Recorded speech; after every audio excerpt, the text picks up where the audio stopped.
How's everyone doing? How's your level of stress right now? Is it all right? It's about to get raised again.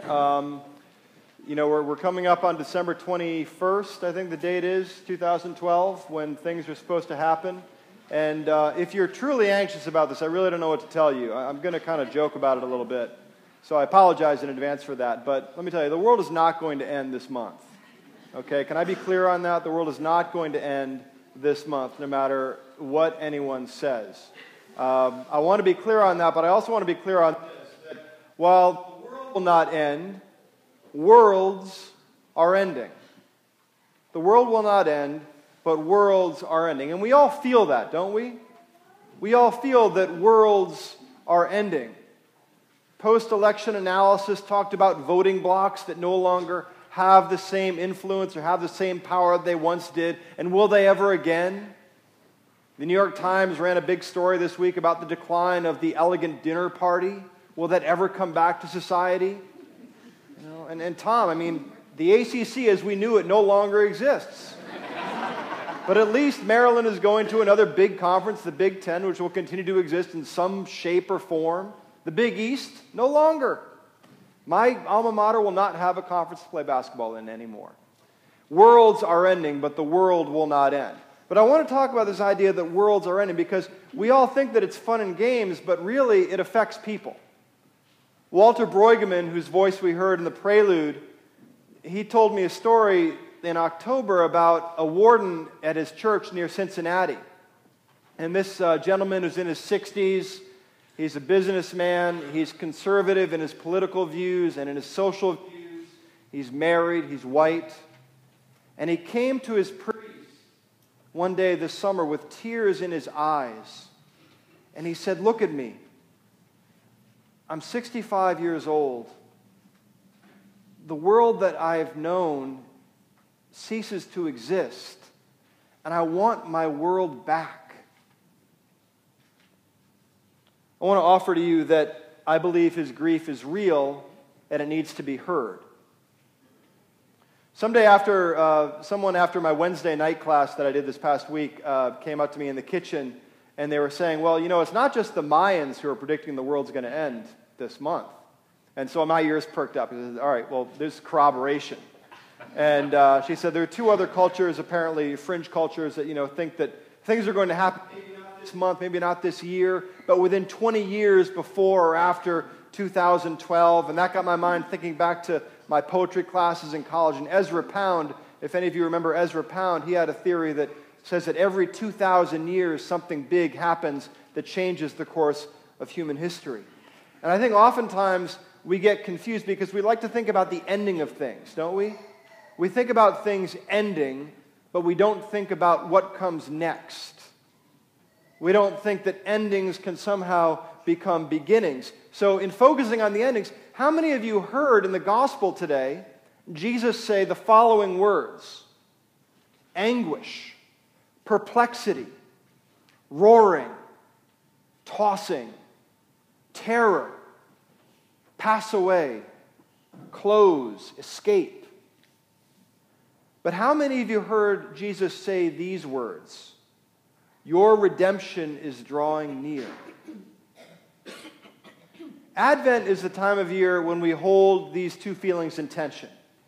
We hold in tension the feelings of grief and hope.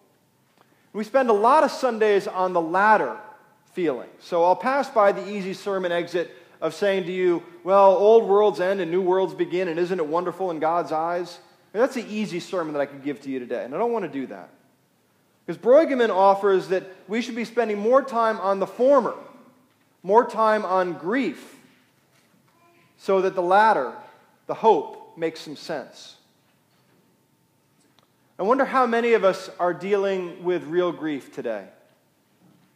We might mourn the loss of majority status, while some of us yearn for a more just immigration policy. A lot of us mourn the American dream, the ability to buy and own a house, or just the feeling that we're able to retire when we thought we'd be able to retire. Some of us mourn the loss of a job. We might mourn the lack of justice and the cost of oppression and conflict in the world. And some might mourn the loss of social certitude and social norms that they once knew. That warden in Cincinnati might mourn the loss of traditional gender roles, while others of us weep at gender pay inequalities. Now, Eddie Vedder wrote that sorrow that grows bigger when the sorrow is denied.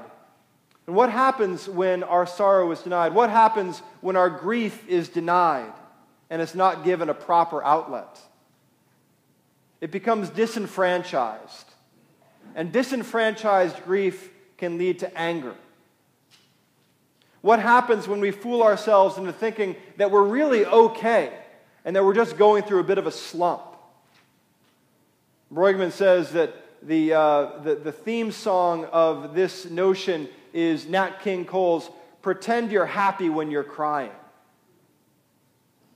What happens when we buy into our cultural narrative that says that if we just vote for the right candidate, if we just work a little bit harder at our second or third jobs, if we just buy the right brand of truck, the glory days of our youth and our culture and our country will come roaring back. It's just a matter of time. I think when we buy into these falsehoods, we not only disenfranchise our valid grief, but we also lessen the likelihood that true hope will ever come into our lives.